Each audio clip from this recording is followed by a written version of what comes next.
The Russians have fired almost the entire arsenal of high-precision missiles. This information comes from the Pentagon. Americans have doubted the accuracy of Russian missiles in general. Like some of them, do not launch at all, while others do not hit the target or explode upon contact. So what is happening with the weapons that Moscow attempts to intimidate the world with, and that the Kremlin counts on? Caliber cruise missiles were the first to be suspected. Each of them cost $6.5 million. They have high precision targeting and is capable of hitting objects at a distance of several hundred to 2,500 kilometers. This is, of course, in theory, because in practice during tests in Russia, they often miss the target. And once almost hit the frigate from which they were launched.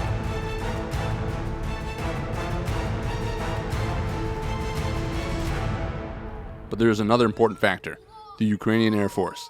Our military manages to shoot down 60% of missiles of this type. And this has consequences for Russia. About 30-50 units left in Russian Federation for the use on ground targets on the territory of Ukraine. And these missiles are not always fired at military targets. That's how high-precision missiles hit the Kiev TV tower. Guys, urgent, a strike on the tower on Teliha Street in Kiev. And this is a terrible strike on the Freedom Square in Kharkiv. Who was waiting for the Russian world here? You wanted this, right? Such insidious attacks do not give Russia a tactical advantage. Now the enemy also seems to have serious problems with its supplies. That's why they're using everything they have, even the strategic bombers with a stock of cruise missiles, which will last for a month at most.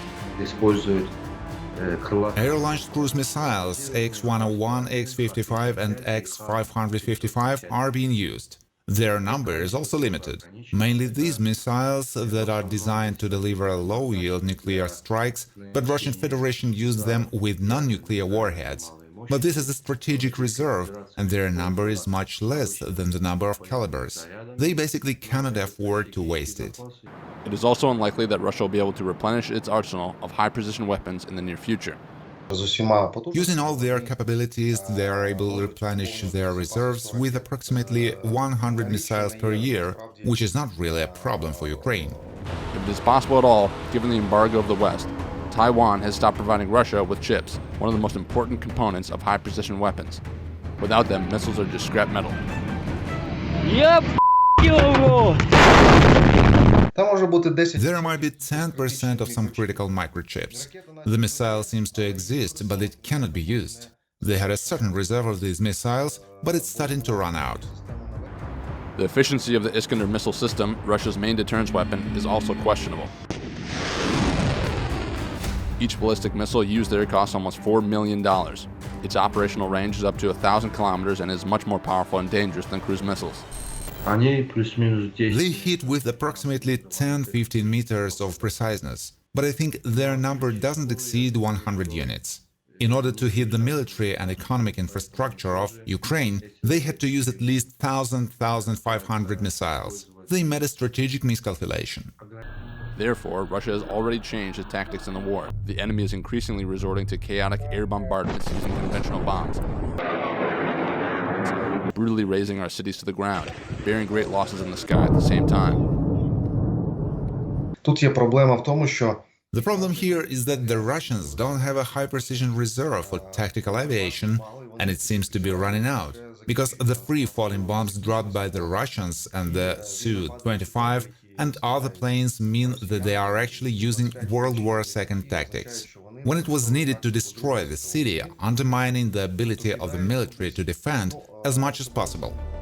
Due to constant failures and miscalculations, the Russian army resorts to more and more dirty methods of warfare.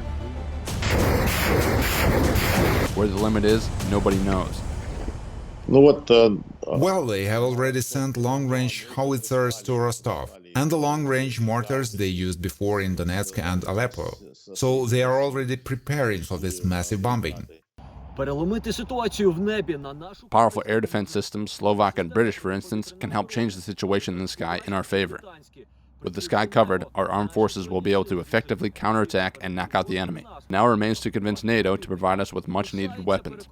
Oleksandr Melnykov, Facts of the Week, United News of Ukraine. Олександр Мельников. Факти тижня. Єдині новини.